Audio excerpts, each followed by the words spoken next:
السلام عليكم ورحمة الله وبركاته. إن الحمد لله نحمده ونستعينه ونستغفره ونؤمن به ونتوكل عليه ونعوذ بالله من شرور أنفسنا ومن سيئات أعمالنا. من يهده الله فلا مضل له ومن يضلل فلا هادي له. أشهد أن لا إله إلا الله وحده لا شريك له وأشهد أن محمدا عبده ورسوله. اللهم صل على محمد وعلى آل محمد كما صليت على إبراهيم وعلى آل إبراهيم إنك حميد مجيد. اللهم بارك على محمد وعلى آل محمد كما باركت على إبراهيم وعلى آل إبراهيم إنك حميد مجيد. أما بعد. அன்பிற்குரிய பெரியோர்களே, தாய்மார்களே, சகோதர சகோதரிகளே, அல்லாஹ் நம்மீது கடமையாக்கிய ஜுமா என்ற சிறப்பு மிகு வணக்கத்தை நிறைவேற்றுவதற்காக இங்கே ஒன்று கூடியிருக்கிறோம். அல்ஹம்துலில்லாஹ்.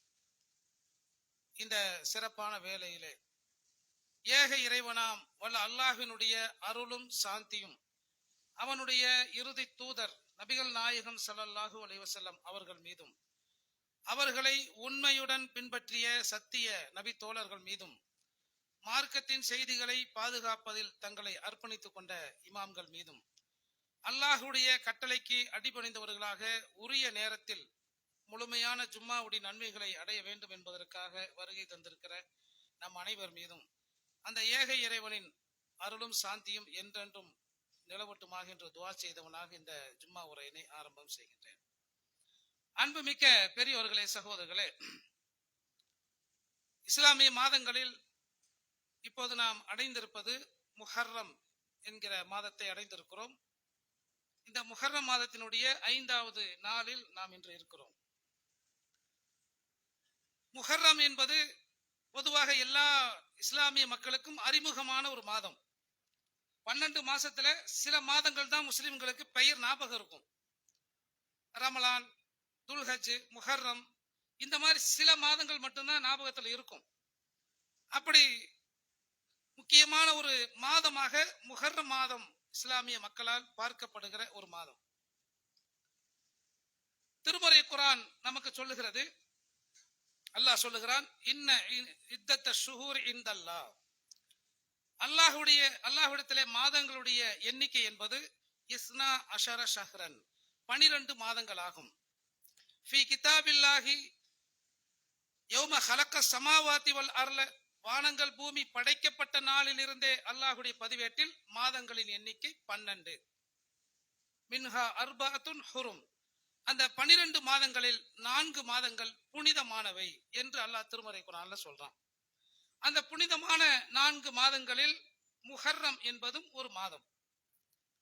அப்ப முஹர்ரம் மாதம் என்பது இறைவனால் புனிதப்படுத்தப்பட்ட உயர்வான ஒரு மாதமாக சொல்லப்படுகிறது.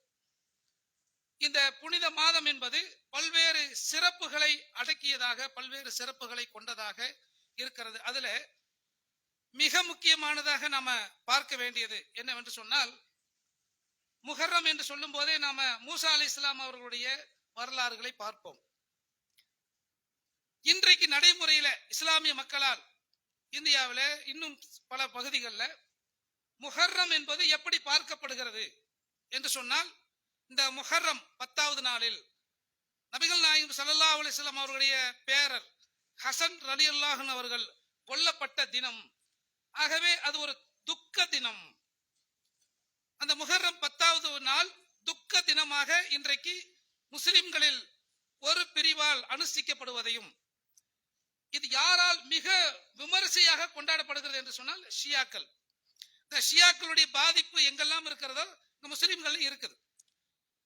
இந்த துக்கத்தை அவங்க எப்படி கடைபிடிக்கிறாங்கன்னா, அதுக்காக அவங்க செய்யக்கூடிய காரியங்களை பார்த்தோம்னு சொன்னா பல இடங்கள்ல தீ மிதிக்கக்கூடிய காட்சிகள். முஸ்லிம்கள்லயே இந்த முஹர்ரம் மாதத்துல தான் தீ மிதிப்பாங்க. எல்லாம் இந்த முஹர்ரம் 10 வச்சுதான், அந்த கர்பலா என்கிற அந்த ஹசன் ரலியல்லாஹு அவங்க கொல்லப்பட்டதை நினைவுபடுத்தி பல விழாக்கள் நடத்துகிறார்கள். அதுல தீ மிதி விழாங்கிறது ஒண்ணு இருக்கு. அதே போல பஞ்சா எடுத்துட்டு போறது அப்படிங்கிற ஒரு பழக்கம். பஞ்சா அப்படின்னு சொன்னா 5 கை மாதிரி இருக்கும்.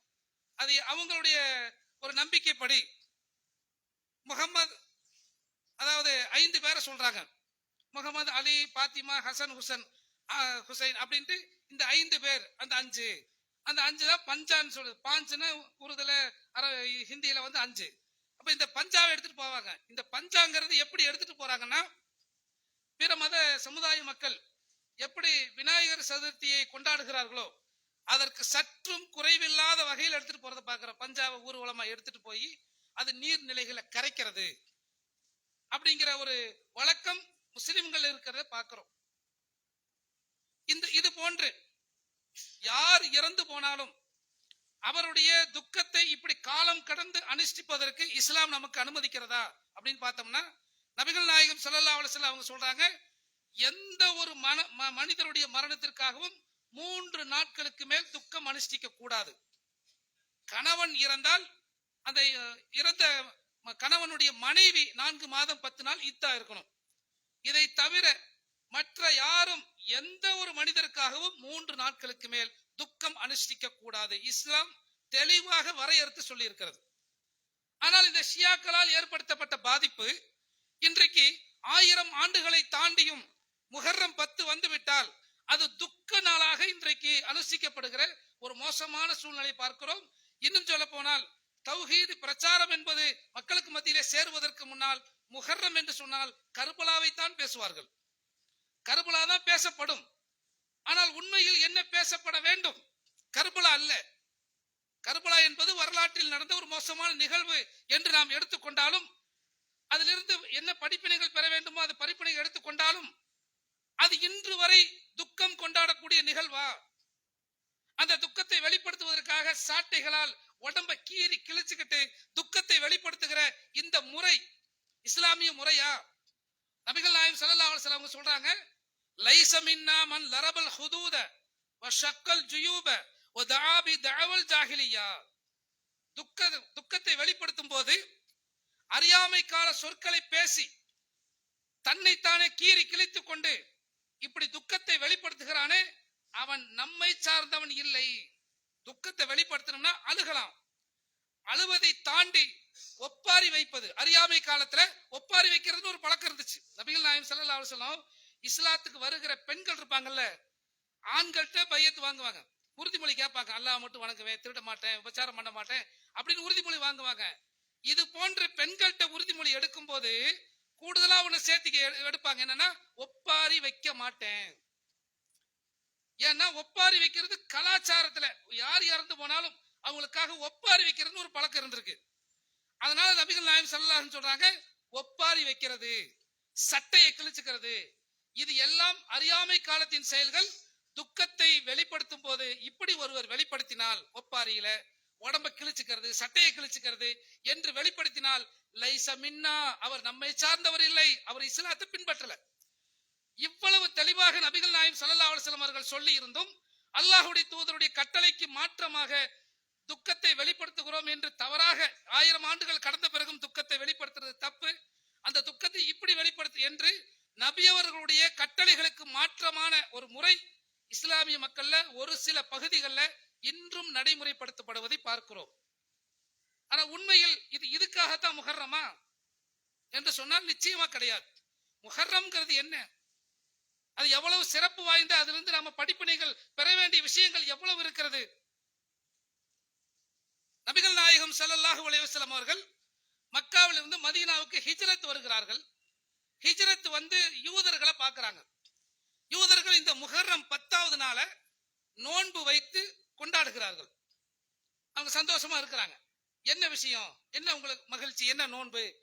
இதை நபி அவர்கள் விசாரிக்கும் போது அவங்க சொல்றாங்க, இந்த முஹர்ரம் 10ஆம் நாளில் தான் அல்லாஹ் மூசா நபி அவர்களையும் அவர்களோடு ஈமான் கொண்ட மக்களையும் கடலை பிளந்து வழி ஏற்படுத்தி அவர்களை காப்பாற்றி ஃபிரௌனை மூழ்கடித்து அவர்களை சாகடித்த நாள். ஆகையினால அவங்களுடைய வழியில வந்த நாங்க மூசா அலைஹிஸ்ஸலாம் அவர்களும் எங்களுடைய முன்னோர்களும் காப்பாற்றப்பட்டதற்காக அல்லாஹ்வுக்கு நன்றி செலுத்தி மூசா அலைஹிஸ்ஸலாம் நோன்பு வைத்தார்கள், அதை நாங்கள் பின்பற்றுகிறோம் அப்படின்னு சொல்லும் போது அல்லாஹ்வுடைய தூதர் சொல்றாங்க, உங்களை விட மூசாவுக்கு நான் மிக நெருக்கமானவன், ஆகவே நாங்களும் அந்த நோன்பு வைப்போம் அப்படின்னு சொன்னாங்க. இது நபி அவர்கள் மதீனாவுக்கு வந்த பிறகுதான் அந்த பழக்கமான, அப்படி கிடையாது. மக்காவிலும் பழக்கம் இருந்துச்சு. மக்காவிலும் ஆசுரா என்கிற இந்த முஹர்ரம் 10வது 10வது நாள் நோன்பு வைக்கிற பழக்கம் இருந்தது. அது வேற காரணத்திற்கு. அது நபி அவர்கள் மதீனாவுக்கு வந்த பிறகு இந்த காரணத்தை கேட்டு இது நாமும் வைப்போம் அப்படின்னு சொல்லி இது ஒரு பழக்கமாக ஏற்படுத்தப்பட்டது. அதன் பிறகு அப்ப மக்கள் கேட்கிறாங்க, அல்லாஹ்வுடைய தூதரே, நீங்க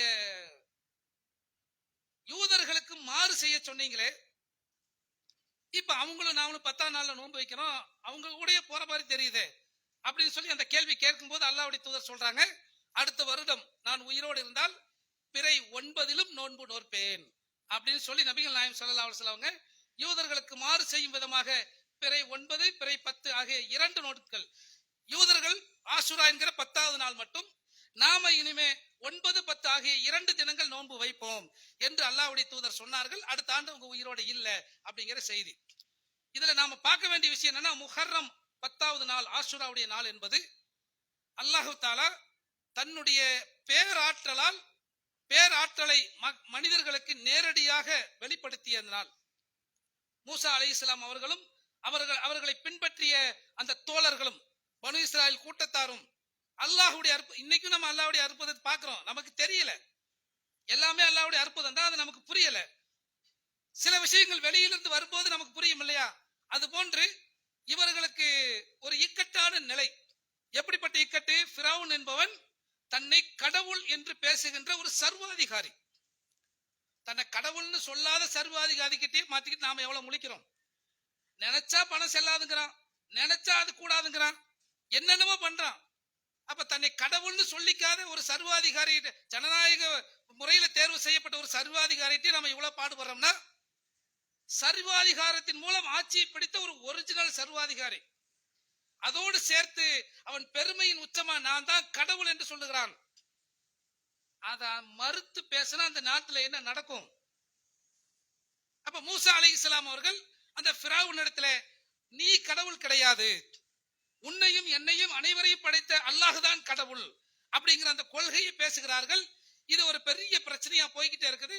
ஒரு கட்டத்துல மூசா அலைஹிஸ்ஸலாம் அவர்கள், நீ கடவுள் கிடையாதுங்கிறதோடு சேர்த்து பனு இஸ்ராயலை அடிமைப்படுத்தி வைத்திருக்கிறாய், அர்சில் மானா பனி இஸ்ராயில், பனு இஸ்ராயலை விடுதலை பண்ணி என்னோட அனுப்பிடு, அவங்களை விடுதலை பண்ணு என்று அந்த பாதிக்கப்பட்ட ஒடுக்கப்பட்ட மக்களுக்கான விடுதலை குரலாகவும் ஒலித்தார்கள். சர்வாதிகாரி விடுவானா? ஜனநாயக நாட்டிலேயே நாம ஒரு கோரிக்கை வைக்கிறோம்னா ஒருத்தன் சொன்னா கேட்க மாட்டான், 100 பேர் சொன்னா என்னமோ கத்துறாங்க அப்படின்னு இருக்கும். ஒரு 1000 பேர் 10,000 பேர் நின்னாதான் கவர்மெண்ட் செவிசாய்க்கும். ஜனநாயக நாட்டுல கோரிக்கை நியாயமானதா நியாயமில்லையாங்கிறதுல ரெண்டாவது, எத்தனை பேர் சொல்றான்? ஜனநாயக நாடு எப்படின்னு சொன்னா, ஒரு சர்வாதிகார ஆட்சியில நாடே திரண்டு சொன்னாலும் ஏத்துக்க மாட்டான். அப்ப அவங்கிட்ட இப்படி கேட்டா நியாயம் கிடைக்குமா? அந்த பாதிக்கப்பட்ட மக்களுக்கு விடுதலை கிடைக்குமா? கிடைக்காது. இப்போ ஒடுக்கப்படுகிற நசுக்கப்படுகிற அந்த மக்களை அழைத்து கொண்டு இரவோடு இரவாக நீ நாட்டை விட்டு வெளியேறு என்று அல்லாஹ் அவர்களுக்கு கட்டளை இடுகிறான். அந்த கட்டளையின்படி பனு இஸ்ராயல் மக்களை அந்த நாட்டிலிருந்து வெளியே மூசா அலைஹிஸ்ஸலாம் அவர்கள் கிளப்பி கூட்டிட்டு வர்றாங்க. இவங்க வெளியேறிட்டாங்கன்ற தகவல் தெரிந்ததால் ஃபிரௌனும் எல்லாரையும் அழைச்சிட்டு படைகளை திரட்டிட்டு பின்னாடியே துரத்திக்கிட்டு வர்றான். முன்னாடி ஒரு கூட்டம் போய்கிட்டு இருக்குது, பின்னாடி ஒரு கூட்டம் துரத்திக்கிட்டு வந்துட்டு இருக்குது. இப்ப துரத்தி வருகிற கூட்டம் இவர்களை பிடித்து விட்டால் ஒண்ணு கொலை பண்ணலாம், இல்ல இன்னமும் அதிகமான முறையில சித்திரவதைக்கு ஆளாக்கலாம், எப்படி வேணாலும் நடக்கலாம். இப்ப தப்பிச்சு போகக்கூடியவங்களுக்கு குறுக்கால ஒரு கடல் குறுக்கிடுகிறது. இப்ப என்ன நினைப்போம்? பொதுவா இந்த இடத்துல சராசரியாக ஈமான் கொண்ட எந்த மக்களும் என்ன நினைப்போம்? கடல்ல உளுந்து சாகணும், இல்ல இவன் கையில மாட்டி சாகணும், இதை தவிர நமக்கு வேறு வழி இப்போது கிடையாது. அந்த மூசா அலைஹிஸ்ஸலாம் அவர்களோடு வந்த மக்களும் அப்படித்தான் நினைச்சாங்க. யா மூசா இன்னால முதரக்கூன், மாட்டிக்கிட்டோம், நம்ம கதை முடிஞ்சது என்றுதான் மூசா அலைஹிஸ்ஸலாம் அவர்களிடத்தில் சொன்னார்கள். இந்த இடத்துல மூசா அலைஹிஸ்ஸலாம் அவர்கள் வெளிப்படுத்திய அந்த இறை நம்பிக்கை, ஈமான், அல்லாஹ்வின் மீது எப்படிப்பட்ட நம்பிக்கை வைக்கணுங்கிற அந்த கட்டம் இருக்கு பாருங்க, அது நம்ம எல்லாருக்கும் முக்கியமானது. இப்படி அந்த தன்னை நம்பி வந்த தன்னோடு இருக்கிற அனைத்து மனிதர்களும் இக்கட்டில் மாட்டிக்கொண்டோம், இதோ முன்னால் கடல் இருக்கிறது, அதுல விழுந்தா தண்ணியில விழுந்து செத்து போகணும், இதோ பின்னால் படைகள் துரத்தி கொண்டிருக்கிறது, தண்ணீர விழக்கூடாது என்று திரும்பி போனால் இவர்கள் கையால் சாக வேண்டியிருக்கும் அல்லது சித்திரவதைகளை அனுபவிக்க வேண்டியிருக்குமே, மாட்டிக்கொண்டோம் என்று மூசா அலைஹிஸ்ஸலாம் அவரிடத்துல சொல்லும் போது அவ்வளவு பதட்டமான நேரம். யோசித்து பாருங்கள், அவ்வளவு பதட்டம் எப்படி இருந்திருக்கும். விடிய விடிய ஊரை விட்டு கிளம்பி போறாங்க, அதிகாலை நேரம், விடிய விடிய தூக்கம் கெட்டு அவங்க ஊரை விட்டு வெளியில போகிற அதிகாலை நேரம். அந்த அதிகாலை நேரத்துல இப்ப எதிரிகள் பின்னாடி வந்துட்டாங்க. இங்க முன்னாடி கடல் இருக்கிறது. விடிய விடிய தூக்கம் இல்லை. வரும்போதே தப்பிச்சு வரும்போதே எவ்வளவு பதட்டத்தோடு தப்பிச்சு வந்திருப்பாங்க. இப்படி தப்பித்து போயிடலாம்னு நினைக்கும் போது முன்னாடி கடலையும் பின்னாடி இந்த படைகளையும் பார்க்கும் போது எவ்வளவு பெரிய நெருக்கடி அந்த மக்களுக்கு இருந்திருக்கும். எவ்வளவு பெரிய நெருக்கடியா இருந்திருக்கு யோசித்து பாருங்கள். அவ்வளவு பெரிய நெருக்கடியிலையும் மூசா அலைஹிஸ்ஸலாம் அவர்கள் சொன்னார்கள், கல்லா, கிடையாது, நீ நினைக்கிற மாதிரி மாட்டிக்கிட்டோம் நான் நினைக்கலப்பா. இன்ன மஅய ரப்பி சயஹ்தீன், என் இறைவன் என்னோடு இருக்கிறான், அவன் எனக்கு வழிகாட்டுவான், அவன் என்னை காப்பாற்றுவான் என்று. அவ்வளவு பெரிய நெருக்கடி. அதாவது தப்பிச்சு போறதுக்கு வேற வழியே கிடையாது. இப்படி சந்து பந்துல பூந்து போயிடலாம் அப்படிங்கிற மாதிரி ஏதாவது ஷார்ட்கட் இருக்குதானா? அப்படியும் கிடையாது. கடற்கரை ஏத்தாப்புல படை, ஒண்ணு கடலுக்கு போகணும் இல்ல திரும்பி போகணுங்கிற இந்த மாதிரி ஒரு வெட்ட வெளியில இவ்வளவு பகிரங்கமாக மாட்டிக்கொண்ட பிறகும் மூசா அலைஹிஸ்ஸலாம் அவர்கள் அல்லாஹ்வின் மீது துளியளவும் நம்பிக்கை இழக்காதவர்களாக சொன்னார்கள், இன்ன மஅய ரப்பி சயஹ்தீன், இறைவன் என்னோடு இருக்கிறான், எனக்கு அவன் வழிகாட்டுவான். யோசித்து பாருங்கள். அப்பதான் அல்லாஹ் சொல்றான், மூசாவே, உன்னுடைய தடியை கொண்டு கடலை அடிப்பீராக. அவர் தடியை அடிச்சாரு, கடல் பிளந்து வழி விட்டது. அவங்க அந்த கடலை கடந்து அந்த பக்கம் போயிட்டாங்க. பின்னாடி வந்த படைகள் பின்னாடி துரத்திட்டே வரும்போது அவங்க கரையேறின பிறகு இவங்க தண்ணிக்குள்ள மாட்டிக்கிட்டாங்க. அல்லாஹ் அவர்களை அப்படியே மூழ்கடித்து விட்டான். அப்படிங்கிறது இந்த வரலாறு. இப்படி காப்பாற்றப்பட்டதற்காக மூசா அலைஹிஸ்ஸலாம் நோன்பு நோற்றார்கள். அதை பின்பற்றி யூதர்களும் நபிகள் நாயகம் ஸல்லல்லாஹு அலைஹி வஸல்லம் காலம் வரைக்கும் அந்த பழக்கத்தை வைத்திருந்தார்கள் வரலாறு பார்க்கிறோம். இந்த வரலாறு நமக்கு தருகிற படிப்பினை என்ன தெரியுமா? எவ்வளவு பெரிய இக்கட்டு ஏற்பட்டாலும் நாம நம்பிக்கை இழந்து விடக் கூடாது. இவ்வளவு பெரிய உறுதியான ஈமான், அல்லாஹ் நம்மை காப்பாற்றுவான். என உலகத்தின் பார்வையில, மனிதர்களுடைய பார்வையில, மனிதர்களின் மொத்த அறிவும் இனிமேல் நமக்கு வழியே இல்லை என்று நினைக்கும் போது, மனிதர்களுடைய அறிவு அல்லாஹ்வுடைய அறிவு சமமா?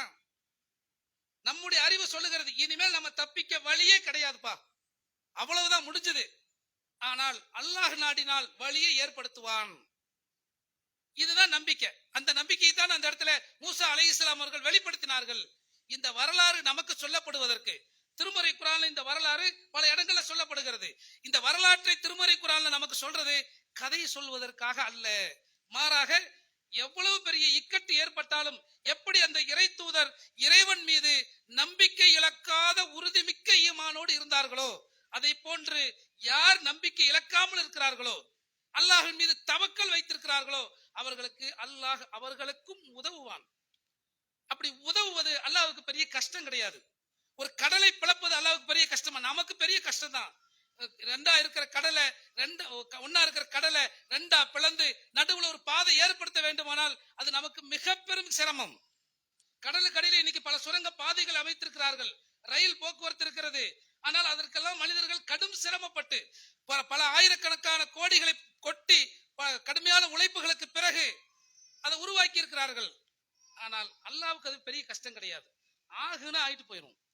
அல்லாஹ் அப்படிப்பட்ட வல்லமையுடையவன். அப்ப இந்த படிப்பினை நமக்கு ரொம்ப முக்கியமானது. நாம எவ்வளவு பெரும் நெருக்கடிகள் இருந்தாலும் அந்த நெருக்கடியில அல்லாஹ்வை நாம சார்ந்திருக்கிறோமா? நபிகள் நாயகம் ஸல்லல்லாஹு அலைஹி வஸல்லம் சொன்னாங்க, ஒரு செருப்பின் வார் அருந்து போனாலும் நீ அல்லாஹ்விடத்துல உதவி தேடு. சின்ன சின்ன விஷயமா இருக்கட்டும், நீ அல்லாஹ்விடத்துல உதவி தேடு என்று நபிகள் நாயகம் ஸல்லல்லாஹு அலைஹி வஸல்லம் அவர்கள் சொன்னார்களே, அந்த பழக்கம் என்னுடைய எல்லா பிரச்சனைகளுக்கும் திறக்கப்படவே முடியாது, இங்கே கதவுகளே கிடையாது என்று நாம் நினைக்கிற அளவிற்கு ஒரு தடை இருக்குமே, ஆனால் அதை உடைத்து எனக்கு அல்லாஹ் வழியை ஏற்படுத்துவான். அப்படித்தானே நம்ம நம்பணும். இங்க கதவே கிடையாதுங்க, எதை போய் உடைக்கிறது என்று நாம் நினைக்கலாம். அல்லாஹ் அதை வழி ஏற்படுத்துவான். எப்படிப்பா ஏற்படுத்துவான்? என் அறிவுக்கு தெரியாதுப்பா, அல்லாஹ்வுக்கு முடியும் என்று அல்லாஹ்வுடைய வல்லமையை முன்வைத்து, அவனுடைய பேராற்றலை முன்வைத்து அதை நாம நம்பும் போது அல்லாஹ் நம்மை காப்பாற்றுவான். இதுதான் இந்த வரலாறு நமக்கு தருகிற படிப்பினை. இந்த ஈமானோடு முஹர்ரம் மாதத்தை நம்ம பார்க்கணும். இந்த நம்பிக்கையோடு இந்த முஹர்ரம் மாதத்தை நம்ம அணுகணும். இதற்கு மாற்றமாக ஒரு நிலை இன்றைக்கு ஏற்படுத்தி இருப்பதை பார்க்கிறோம். அடுத்து இந்த முஹர்ரம் மாதம்ங்கிறது இஸ்லாமிய ஹிஜ்ரி ஆண்டுல முதல் மாதம் அப்படிங்கிறது நிர்வாக ரீதியாக, மார்க்க ரீதியா அல்ல, நிர்வாக ரீதியா ஏற்படுத்தப்பட்ட ஒரு முறை. ஹிஜ்ரி ஆண்டுடைய துவக்கம் அப்படிங்கறதான் இந்த முஹர்ரம் மாதத்தை வச்சிருக்கிறாங்க. ஹிஜ்ரி அப்படிங்கிறதும் சாதாரண விஷயம் கிடையாது. எப்படி மூசா அலைஹிஸ்ஸலாம் அவர்கள் பெரும் நெருக்கடிக்கு ஆளானார்களோ அதை போன்று நெருக்கடிக்கு ஆளான மக்கள் மக்காவிலே நபிகள் நாயகம் ஸல்லல்லாஹு அலைஹி வஸல்லம் அவர்களும் அவர்களோடு இருந்த பல நபித்தோழர்களும் கடுமையான நெருக்கடிக்கு ஆளாக்கப்பட்டார்கள். அதனாலதான் நபித்தோழர்கள் உமர் ரலியல்லாஹு காலத்துல தான் இந்த ஹிஜ்ரி ஆண்டுங்கிற நடைமுறையை கொண்டு வர்றாங்க. ஏன் கொண்டு வர்றாங்கன்னா, ரசூலுல்லாஹ் காலத்துல ஹிஜ்ரி ஆண்டுன்னு ஒண்ணு கிடையாது. அவர்களுக்கு பிறகு அபூபக்கர் சித்திக் காலத்திலும் கிடையாது. அதுக்கு முன்னாடி அவங்க என்னன்னா, குறிப்பிட்ட ஒரு ஆண்டு, இந்த ஆண்டுங்கிற வழக்கம் கிடையாது. ஏதாவது ஒண்ணு பேரை சொல்லி வச்சுக்குவாங்க. இந்த ஆண்டு அந்த ஆண்டு ஏதோ ஒரு பேர். நபிகள் நாயகம் ஸல்லல்லாஹு அலைஹி வஸல்லம் அவங்களை கூட யானை ஆண்டில் பிறந்தார்கள் தான் சொல்லுவாங்க. அது யானை ஆண்டு. அதுக்கு அடுத்து வந்த ஆண்டு யானை ஆண்டா தெரியாது, வேற பேரு. அப்படி இந்த மாதிரி ஒவ்வொரு ஆண்டுக்கும் ஒரு பேர் வச்சிருப்பாங்க. இப்படி தொடர் இப்படி வச்சா என்னாங்கன்னா நிர்வாக ரீதியா சிக்கல் வருது. உமர் அலில அவங்க காலத்துல நிர்வாகம் பெருசாகுது, ஆட்சி பரப்பு பெருசாகுது. அப்ப ஒவ்வொரு நாட்டிலிருந்தும் அந்த நாட்டினுடைய அதிகாரிகள் லெட்டர் எழுதும் போது முஹர்ரம் 1ஆம் தேதி போட்டுருவாங்க. இது முஹர்ரம் 1னா போன வருஷத்து முஹர்ரமா இந்த வருஷத்து முஹர்ரமான்னு தெரியாது. குழம்பி ஒரு லெட்டர், ஒரு ரெக்கார்டு தானே, கவர்மெண்ட் ரெக்கார்டு. கவர்மெண்ட் ரெக்கார்டுல இப்ப நாம 2024 பிப்ரவரி 1ஆம் தேதி அப்படின்னு எழுதுறோம்னு வைங்க. இப்ப 2024ங்கிற ஒரு வருடமே இல்ல, பிப்ரவரி மட்டும் 12 மாசம் மட்டும் இருக்குது. இப்ப 12 மாதங்கள் மட்டும் இருந்தால் பிப்ரவரி மார்ச் எழுதிடுவோம். போன வருஷத்து பிப்ரவரியா இந்த வருஷத்து பிப்ரவரியா இல்ல அதுக்கு முந்தின பிப்ரவரியா தெரியாது. இந்த நிர்வாக குழப்பம் ஏற்படும் போதுதான் உமர் அலி என்ன செய்யறாங்க, இதுக்கு ஒரு ஏற்பாடு பண்ணணும். அப்ப இதை கரெக்டா ஒரு நிர்வாக ரீதியா கொண்டு வரணுங்கிறதுக்காக அந்த அந்த சபையில் இருந்த மூத்த சகாபாக்களை எல்லாத்தையும் அழைச்சு இப்ப என்ன செய்யலாம், இப்ப நாம நிர்வாக ரீதியா ஒழுங்குபடுத்தலைன்னா பெரிய சிக்கல் வரும். அப்படிங்கும் போது அந்த சபையில் இருந்த சகாபாக்களால் வைக்கப்பட்ட 4 விஷயங்கள், அது எல்லாராலும் பொதுவாக ஏற்றுக்கொள்ளப்பட்டது. ஹிஜ்ரி என்ன வச்சாங்க, நபி அவர்களுடைய பிறப்பை அடிப்படையாக வைத்து நாம ஆண்டை துவக்கலாம், நபி அவர்களின் இறப்பை அடிப்படையாக வச்சு ஆண்டை துவக்கலாம், அல்லது நபி அவர்கள் முதலா நபி ஆனார்களே, லைலத்துல் கத்ர் நம்ம என்று பேசுகிறோமே, அந்த லைலத்துல் கத்ர் என்றைக்கு நடந்ததோ அந்த ஆண்டை வைத்து ஆண்டை துவக்கலாம். அடுத்ததா ஹிஜ்ரியை வைத்து ஆண்டை துவக்கலாங்கிற 4 கருத்து மசூரால வந்துச்சு, சஹாபாக்கள் வைக்கிறாங்க. அதுல எல்லோராலும் ஏற்றுக்கொள்ளப்பட்ட கருத்தாக ஹிஜ்ரி அமைந்து விட்டது. ஏன் ஏற்றுக்கிட்டாங்க, மற்ற எல்லாவற்றையும் விட வழி நிறைந்தது, சாதாரண விஷயம் கிடையாது. அதை அனுபவப்பட்டவங்க தான் அந்த சகாபாக்கள், அந்த வழியை சுமந்தவர்கள் தானே. நபி அவர்கள் நபியாக ஆகும்போது அவங்களுக்கு மட்டும்தான் பயம் இருந்துச்சு, வேற யாருக்கும் அது தெரியாது. நபி அவர்கள் பிறந்த போது அவங்க நபியாக போறாங்கன்னு யாருக்கும் தெரிய போறது இல்ல. நபி அவர்கள் இறந்தது அவங்களுக்கு பெரிய துக்கமா இருந்துச்சு. ஆனால் இந்த சகாபாக்கள் வாழ்க்கையில கடைசி வரை அவங்க வாழ்க்கையில மறக்க முடியாத ஒரு பெரும் வழியாக இது இருந்தது என்றால் ஹிஜ்ரத். நம்ம ஹிஜ்ரத்னு வரலாறு கேட்கும் போது சாதாரணமா கடந்து போயிடுறோம். அது நம்ம வாழ்க்கையில ஏற்பட்டால் அது எவ்வளவு பெரிய வழி யோசித்து பாருங்கள். நான் ஒரு ஊர்ல பிறந்திருக்கிறேன், அங்க வளர்ந்திருக்கிறேன், அந்த ஊர்ல படிச்சிருக்கிறேன், என்னுடைய சொத்து பத்து அங்கே இருக்கிறது. இப்போது நான் அந்த ஊரை விட்டுட்டு, அங்க இருக்கிற சொத்து பத்தை விட்டுட்டு, ஏதோ 1-2 துணிமணி மட்டும் எடுத்துக்கிட்டு, இப்ப நம்ம வெளியூர் போறோம்னா, இந்த ஊர்ல இருந்து வேற ஊருக்கு போறோம்னா, இங்க இருக்கிற சொத்தை எல்லாம் வித்துட்டு அதை கொண்டு போய் வேற ஊர்ல இடம் வாங்கி செட்டில் ஆயிடலாம், பிரச்சனை இல்லை.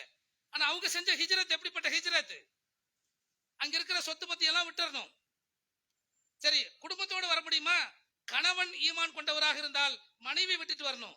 பிள்ளைகள் ஈமான் கொள்ளலைனா மனைவி, பிள்ளைகள், தாய் தந்தையர் எல்லாத்தையும் விடணும். அவர்களோடு சார்ந்த எல்லா சொத்துக்களை விட்டுறணும். தன்னந்தனி மனிதனாக அந்த வீட்டை விட்டு, தான் வளர்ந்த ஊரை விட்டு வெளியேறி மக்காவிற்கு அகதியா வரணும். இப்படி அகதியா வர்றதுக்கு என்ன காரணம்? ஈமான்ங்கிறத தவிர வேற எதுவுமே இல்லை. வேற ஏதாவது இருந்துச்சா? மக்காவில் ரொம்ப சிரமமா இருக்குதுங்க, அதனால நான் அந்த ஊருக்கு போயிட்டேன். இப்ப நாம சொல்றோம்ல, திருப்பூர்ல வாடகை ஜாஸ்தியா இருக்குது, அதனால நான் அங்க போயிட்டேன் இப்படின்னு வேற ஏரியாவுக்கு குடி போறதுக்கு ஏதாவது ஒரு காரணம் வச்சிருப்போம், உலக ரீதியா ஏதாவது ஒரு காரணம் வச்சிருப்போம். திருப்பூர்ல பொல்யூஷன் சரியில்லைங்க, டாக்டர் நீ திருப்பூர்ல இருக்காத, இருந்தா நீ நோயாளியா இருப்பாருனாரு, அதனால நான் கொஞ்சம் அவுட்டர் போயிட்டேன் அப்படின்னு ஏதாவது ஒரு காரணம் வச்சிருப்போம்ல. அப்படி மக்காவில் இருந்து மதீனாவிற்கு துறந்து போனார்களே அந்த நபி தோழர்கள், அந்த நபி தோழியர்கள் எப்படிப்பட்ட நிலையில போனாங்க? வயசானவங்க இருந்தாங்க, நடுத்தர வயசு, இளைஞர்கள், கர்ப்பிணி பெண்கள் இருந்தார்கள், சிறுவர்கள் இருந்தார்கள். இவர்கள் எல்லாரும் அங்கே மக்காவில் இருந்து மதீனாவிற்கு, இந்த ஊரை விட்டுட்டு இன்னொரு ஊருக்கு போறதுக்கு, எல்லாவற்றையும் துறந்து அங்கே வெளியேறுவதற்கு என்ன காரணம்? மதீனாவுக்கு போனா கொஞ்சம் குளுகுளுன்னு இருக்கும், மக்காவோட கொஞ்சம் ஜில்லுன்னு இருக்கும் அப்படிங்கறக்காகவா? இங்க பொழப்பு சரியில்லைப்பா, அங்க போனா நல்லா பொழைச்சுக்கலாம் அப்படிங்கறக்காகவா? இல்ல, இங்க வாழ முடியல. ஏன் வாழ முடியல? இங்க ஈமானோடு வாழ முடியும். வாழ முடியாமலாம் இல்ல, ஈமான விட்டுட்டா வாழலாம். ஈமானோடு இங்க வாழ முடியல. என்னுடைய தொழுகை, என்னுடைய நோன்பு, என்னுடைய மற்ற இபாதத்துகள், மார்க்கத்தின் அல்லாஹ்வுடைய கட்டளைகள் எதையும் இந்த இடத்தில் இருந்து என்னால் கடைபிடிக்க முடியவில்லை. ஒவ்வொன்றுக்கும் நெருக்கடி. வெளியில தலை காட்ட முடியல, முஸ்லிம்னு வெளியில சொல்லிக்க முடியல, நான் அல்லாஹ் ஒருத்தரை மட்டும்தான் வணங்குவேன்னு சொல்ல முடியல. அப்படிப்பட்ட அந்த இக்கட்டு தான் அவர்களை அந்த ஊரை விட்டு வெளியேற்றியது என்று சொல்லும் போது, நாம் அந்த வரலாறு கேட்கும்போது ஹிஜ்ரத் பண்ணிட்டாங்க, பெரிய தியாகம் பண்ணிட்டாங்க, எவ்வளவு வழி இருந்திருக்கும் யோசித்து பாருங்கள். இன்னைக்கு என் பிள்ளைய விட்டுட்டு, என் மனைவி மக்களை விட்டுட்டு, என் தாய் தந்தையரை விட்டுட்டு, நான் வளர்ந்த ஊரை விட்டுட்டு, என்னுடைய நண்பர்களை விட்டுட்டு, எல்லாரையும் விட்டுட்டு தன்னந்தனியா இன்னொரு ஊருக்கு நீ போ என்று சொன்னால் அது எவ்வளவு பெரிய வழியா இருக்கும், எவ்வளவு பெரிய கஷ்டமா இருந்திருக்கும். அவ்வளவு வழிகளையும் ஹிஜ்ரத் என்கிற அந்த தியாகத்திற்கு அவங்க தயாரானாங்க. அவ்வளவு வழிகளை சுமந்து கொண்டுதான் தயாரானார்கள். அதனாலதான் சஹாபாக்கள் ஹிஜ்ரி என்பது இஸ்லாமிய வரலாற்றில் மிக மிக முக்கியமானது. ஏன்? நீ இஸ்லாத்தை பின்பற்றுவதற்கு, இஸ்லாத்துக்குள்ள இருக்கணும்னு நினைச்சீனா ஊரை விட்டு வெளியே வர்றதை தவிர வேற வெளி இல்லை என்ற ஒரு நிர்பந்தம் ஏற்படுத்தும் போது, நான் இஸ்லாத்துல இருக்கணுமா, இந்த ஊர் எனக்கு முக்கியமா, எனக்கு ஈமான் முக்கியமா, இல்ல இங்க இருக்கிற சொத்து பத்து முக்கியமா, எனக்கு ஈமான் முக்கியமா, என் பொண்டாட்டி பிள்ளையெல்லாம் விட்டுட்டு வர வேண்டியிருக்கு, என் தாய் தந்தையரை விட்டு வர வேண்டி இருக்கிறதே, நான் தன்னந்தனி மனிதனாக அனாதையாக வர வேண்டி இருக்குமே, எது முக்கியம்? எனக்கு ஈமானே முக்கியம் என்று ஒரு முடிவெடுத்தார்களே, அது இஸ்லாமிய வரலாற்றில் மிக முக்கியமான நாள். அப்படி ஹிஜ்ரத் செய்து வந்த பிறகு மதீனாவில் இஸ்லாம் வேகமா வளர்கிறது. மக்காவில் 13 வருஷம் எப்படி தேங்கி தேங்கி இஸ்லாம் வளர்ந்ததோ, அது அதை விட மதீனாவுக்கு வந்த பிறகு எப்படி தடையில்லாத நீர் ஓடையை போல மிக வேகமாக இஸ்லாம் வளர்ந்தது. அப்ப இந்த ஹிஜ்ரத் மட்டும் நடந்திருக்காவிட்டால் இஸ்லாமிய வளர்ச்சி இந்த அளவுக்கு வந்திருக்காது. அப்ப அந்த தியாகம் நடைபெற்ற அந்த ஆண்டைத்தான் நம்ம வைக்கணுங்கிற அந்த சஹாபாக்கள் எடுத்த முடிவு இருக்கு பாருங்க, அது பெரும் வழிகளை சுமந்த உணர்வு. ஆனா நம்ம ஹிஜ்ரி, ஹாப்பி நியூ இயர் இப்படி ஈஸியா போயிடுறோம். இது முஹர்ரம்ங்கிறது ஹாப்பி நியூ இயர் சொல்றதுக்கு இல்ல, அதில் உள்ள வரலாற்றை பார்க்கணும், அந்த வரலாறுக்கு பின்னாடி இருக்கிற பின்புலத்தை பார்க்கணும், அந்த வரலாற்றில் நாம பெற வேண்டிய படிப்பினை இருக்கு பாருங்க. இன்னைக்கு நாம எதை துறக்கிறோம்? சஹாபாக்கள் இஸ்லாத்தை கடைபிடிப்பதற்காக ஹிஜ்ரத் என்கிற ஒரு தியாகத்தை செய்தார்கள். அந்த தியாகம் செய்து இன்றைக்கு 1400 ஆண்டுகளுக்கு மேலாகிவிட்டது அப்படின்னு இந்த வரலாறுல இருந்து படிக்கிறோம். எதையெல்லாம் தியாகம் செய்திருக்கிறார்கள்? சொத்துக்களை தியாகம் செய்தார்கள், குடும்பத்தை தியாகம் செய்தார்கள், மனைவியை தியாகம் செய்தார்கள், பெற்றோர்களை தியாகம் செய்தார்கள். எல்லாவற்றையும் தியாகம் செய்து உடுத்திய உடையோடு மக்காவிற்கு மதீனாவிற்கு வந்து சேர்ந்தார்கள். மதீனாவில் வந்தா என்ன நிலைமைன்னு தெரியாது. இன்னைக்கு நாம எதை இங்க தியாகம் பண்றோம்? இந்த ஹிஜ்ரத்தை பேசுகிற நாம், அதை படித்திருக்கிற, அதை கேட்கிற நாம் என்ன தியாகத்தை செய்ய தயாராக இருக்கும் இந்த மார்க்கத்திற்காக? இன்னைக்கு அவ்வளவு பெரிய தியாகத்தை செய்யணுங்கிற நிர்பந்தம் எல்லாம் நம்ம மேல இல்ல. ஆனால் மார்க்கத்தை கடைபிடிப்பதிலே, மார்க்க ஒழுங்குகளை கடைபிடிப்பதிலே, மார்க்கம் சொல்லுகிற ஹலால் ஹராமை பேணுவதிலே, அதையே நம்ம பெரிய தியாகமா நினைச்சிட்டு இருக்கிறோம். இன்னைக்கு நாம மார்க்கம் சொல்லுகிற ஹலால் ஹராம் இருக்கு பாருங்க, அதையே பெரிய தியாகமா நினைக்கிறோம். சில பேர் பழைய தௌஹீத்வாதிகள் நீங்க பாத்தீங்கன்னா, நான் அந்த காலத்திலேயே வரதட்சணை இல்லாம கல்யாணம் பண்ணுவேன் அப்படிப்போம். ஏன் அப்படின்னா அது ஒரு பெரிய தியாகமா நினைக்கிறோம். அன்னைக்கு அப்படி ஒரு சூழ்நிலை இருந்துச்சு, பெரிய நெருக்கடி இருந்துச்சு. அப்படிங்கறனால அதையவே ஒரு பெரிய வரதட்சணை வாங்காம கல்யாணம் பண்ணதான் நம்ம பார்வையில தியாகம். அப்படித்தான் நம்ம இருக்கிறோம். அப்ப இந்த மாதிரியான சில விஷயங்கள் தான் நமக்கு தியாகமாக படுகிறது. ஆனால் நபித்தோழர்கள் செய்த அந்த தியாகத்தோடு இதை நம்ம பொருத்தி பார்த்தோம்னா அது மலைக்கும் மடுவுக்கும் உள்ள பெரும் வித்தியாசம் அல்லவா? ஒப்பிடவே முடியாதே. அப்ப அந்த நபித்தோழர்கள் எப்படி அல்லாஹ்வுடைய பொருத்தத்தை நாடி மார்க்கத்திற்காக தங்களை அர்ப்பணித்துக் கொண்டார்கள் என்று அந்த வரலாற்றை பார்க்கிறோமோ, அந்த வரலாறுகள் நமக்கு ஒரு படிப்பினையை தர வேண்டும். இந்த வருடங்களுடைய எண்ணிக்கை மகிழ்ச்சிக்குரியதல்ல, அது நிர்வாக நடைமுறைக்குரியது. ஹாப்பி நியூ இயர் எல்லாம் முஹர்ரம் வந்துட்டா உடனே இஸ்லாமிய புத்தாண்டு வாழ்த்துக்கள் வாட்ஸ்அப் அனுப்புறது, பேஸ்புக்ல இதுக்காக ஏற்படுத்தப்பட்டது இல்ல, அது நிர்வாக நடைமுறைக்காக. நாம பார்க்க வேண்டியது என்ன? ஹிஜ்ரத் என்பது எவ்வளவு பெரிய தியாகம். அந்த தியாகத்திலிருந்து நாம பெற வேண்டிய படிப்பினை. இந்த படிப்பினைகளை நம்முடைய மனதில் கொண்டு அல்லாஹு தாலா எப்படி மூசா அலைஹிஸ்ஸலாம் அவர்களுடைய அந்த வாழ்வில் ஒரு பெரும் அற்புதத்தை நிகழ்த்தி காட்டி அந்த மக்களை காப்பாற்றினானோ, அது போன்ற ஒரு நிக்கட்டு நிர்பந்தம் சிக்கல் ஏற்பட்டால் என்னையும் அதே அல்லாஹ் காப்பாற்றுவான். அதே அல்லாஹ் இப்போதும் இருக்கிறான். அவன் எப்போதும் நிலைத்திருப்பவன். அவனுடைய ஆற்றல், அவனுடைய சக்தி, அவனுடைய வல்லமை எப்போதும் குறையக்கூடியதல்ல. நம்மை போன்றல்ல. நான் இளைஞனா இருக்கிறப்ப எப்படி தெரியுமா, இப்ப வயசாகி போச்சுப்பா முடியல அப்படிங்கறதல்ல. அல்லாஹுடைய ஆற்றல் அணு அளவும் இமி அளவும் எப்போதும் குறைந்திடாது. மூசா அலைஹிஸ்ஸலாம் அவர்களுக்காக கடலை பிளந்து வழி ஏற்படுத்திய அந்த வல்லமை இப்போதும் அல்லாஹ்வுக்கு உண்டு. என்னை காப்பாற்றுவதற்கும் அப்படி என்னையெல்லாம் காப்பாற்றுவானா அல்ல அப்படி நினைக்க கூடாது. என்னையும் காப்பாற்றுவான். அந்த காப்பாற்றும் வல்லமை அல்லாஹ்வுக்கு உண்டு. அப்படிங்கிற இந்த படிப்பினையை நாம மனதில் கொண்டு இந்த முஹர்ரம் மாதத்தினுடைய சிறப்புகள், அதனுடைய நன்மைகளை அடையக்கூடியவர்களாக அல்லாஹ் நம் அனைவரையும் ஆய்க்கருள் புரிவானாக என்று கூறி இந்த முதல் உரையை முடிக்கிறேன். அல்ஹம்துலில்லாஹ். அப்படி கொஞ்சம் நெருக்கி வந்திருக்கேன். நிக்கக்கூடிய சகோதரர்கள் 2 காத்து சுருக்கமா தொழுதுட்டு உட்கார்ந்து.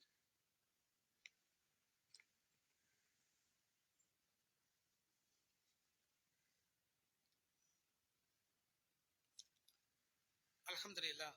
அன்பிற்குரிய பெரியவர்களே, சகோதரர்களே, நபிகள் நாயகம் ஸல்லல்லாஹு அலைஹி வஸல்லம் அவங்க சொல்றாங்க, அஃலலு சியாமி பஅத ரமலானி ஷஹ்ருல்லாஹி முஹர்ரம். நோன்பிலேயே சிறந்த நோன்பு ரமலானுக்கு பிறகு, ரமலானுடைய ஃபர்லான நோன்புக்கு பிறகு சிறந்த நோன்பு அல்லாஹ்வுடைய மாதமாகிய முஹர்ரம் மாதத்தில் வைக்கப்படுகிற ஆஷுராவுடைய நோன்பு அப்படின்னு சொன்னாங்க. ரமலானுக்கு பிறகு ஒரு சிறந்த நோன்பை நாம வைக்கணும் அப்படின்னா அது முஹர்ரம் தான் அப்படின்னு சொல்லி நபிகள் நாயகம் ஸல்லல்லாஹு அலைஹி வஸல்லம் சொல்றாங்க. அந்த முஹர்ரம் மாதத்தினுடைய அந்த நோன்புக்கு ஆஷுரா நோன்பு என்று சொல்லப்படும். ஆஷுராங்கிறது 10 பிறை 10 அந்த நோன்பு. அதனால 10ங்கிறது அதனுடைய அர்த்தம். இப்ப நபிகள் நாயகம் ஸல்லல்லாஹு அலைஹி வஸல்லம் நம்ம ஏற்கனவே சொன்ன மாதிரி யூதர்களுக்கு மாறு செய்ய வேண்டும் என்பதற்காக இந்த ஆஷுராவுடைய நோன்பை 1 என்று அவங்க வச்சத 2 அப்படின்னு வழிகாட்டினாங்க. 10 9. இப்ப நம்ம சமுதாயத்துக்குள்ள எப்படி ஒரு பழக்கம் இருக்கு அப்படின்னு சொன்னா, இந்த ஆஷுராவுடைய நோன்பை 9 10 வைக்கி, இல்லைன்னா 10 11 வச்சுக்கலாம் அப்படி நாமளா சொல்லிக்கிறோம். அப்படி ரசூலுல்லாஹ் சொல்லல. அடுத்த வருஷம் நாம உன்னை அதிகப்படுத்துவோம் 2 நோன்பு வைப்போம்னு சொல்லியிருந்தா 9 10 அல்லது 10 11 நாமளா ஒரு முடிவு எடுத்துக்கலாம். நபிகள் நாயகம் ஸல்லல்லாஹு அலைஹி வஸல்லம் அவர்கள் நம்பரை சொல்லிட்டாங்க. என்ன நம்பரு? 10, அடுத்த வருஷம் 9 9 10 2ஐயும் வைக்க போறோம் அப்படின்னு சொல்லிட்டாங்க. அப்ப நபி அவர்கள் எந்த வார்த்தை எந்த நம்பரை சொல்லிட்டாங்களோ அதுக்கு நாம மாற்றமா யோசிக்க கூடாது. அப்ப ஆஷுராவுடைய நோன்பு என்பது 9 10 ஆகிய 9 10 பிறை அந்த நாட்களை நம்ம வைக்கணும். இன்னைக்கு நாம பிறை பார்த்த அடிப்படையில் இன்ஷா அல்லாஹ் செவ்வாய் புதன் ஆகிய 2 தினங்கள் அந்த ஆஷுராவுடைய நோன்பை நம்ம வைக்கணும். இந்த நோன்புக்கு நபிகள் நாயகம் ஸல்லல்லாஹு அலைஹி வஸல்லம் அவர்கள் இந்த நோன்புக்கு என்ன சிறப்பு சொல்றாங்கன்னா, முந்தைய ஓராண்டின் பாவங்கள் மன்னிக்கப்படும் என்று நான் ஆதரவு வைக்கிறேன். இந்த ஒரு நோன்பு, இந்த சிறப்பான மாதம், அந்த சிறப்பான மாதத்தில் வைக்கப்படுகிற இந்த ஆஷுராவுடைய இந்த நோன்புகளுக்கு அல்லாஹ்விடத்திலிருந்து நபி அவர்கள் என்ன நன்மையை எதிர்பார்க்கிறேன் என்று சொன்னார்கள்னா, ஒரு வருடம் நான் செய்த முந்தைய வருடத்துல நான் செய்த பாவங்களுக்கு பரிகாரமாக இந்த நோன்பை அமையும் என்று எதிர்பார்க்கிறேன், ஆதரவு வைக்கிறேன்னு சொன்னாங்க. ஆக அவ்வளவு பெரிய பெரும் சிறப்புகளை கொண்ட இந்த நோன்பு இன்னைக்கு இஸ்லாமிய சமூகத்துல இப்படி நோன்பு வைத்து அந்த கொண்டாட்டத்தோடு படிப்பினைகளோடு நடைபெற வேண்டிய இந்த முஹர்ரம் இன்னைக்கு இஸ்லாமிய சமூகத்துல ஒரு பகுதியில பாத்தீங்கன்னு சொன்னா அது துக்க நாளாக, இந்த 10 நாளும் துக்க நாளாக மாற்றப்பட்டு இந்த 10 நாள் மீன் சாப்பிடக்கூடாதுன்னு அப்படி ஒரு நிலைமை ஏற்படுத்தப்பட்டு, இன்னும் சில பேர் இந்த 10 நாளைக்கு வீகன், நான் முழுமையா வெஜிடேரியன் தான் சாப்பிட, அசைவம் சாப்பிடக்கூடாது. இது முஸ்லிம்களுக்குள்ள ஆச்சரியமா இருக்கும். இந்த மாதிரியான பல நிகழ்வுகள் இந்த முஹர்ரம் மாதத்தை தொட்டு பல விஷயங்கள் செய்யப்படுகிறது. இவை அனைத்தும் இஸ்லாம் கிடையாது. இஸ்லாம்ங்கிறது என்ன? அந்த மூசா அலைஹிஸ்ஸலாம் அவங்க வரலாற்றில் நம்ம படிப்பினை பெறணும். அதோடு சேர்த்து இந்த நோன்பை வைக்கணும். இந்த நோன்பின் மூலம் என் பாவங்களை அல்லாஹ் மன்னிப்பான் என்று ஆதரவு வைக்கணும். இதை நம்முடைய வாழ்வில் சரியாக கடைபிடிப்பதற்கு அல்லாஹ் அருள் புரிவானாக என்று கூறி இந்த உரையினை நிறைவு செய்கிறேன். அல்ஹம்துலில்லாஹ். வஸ்ஸலாமு அலைக்கும்.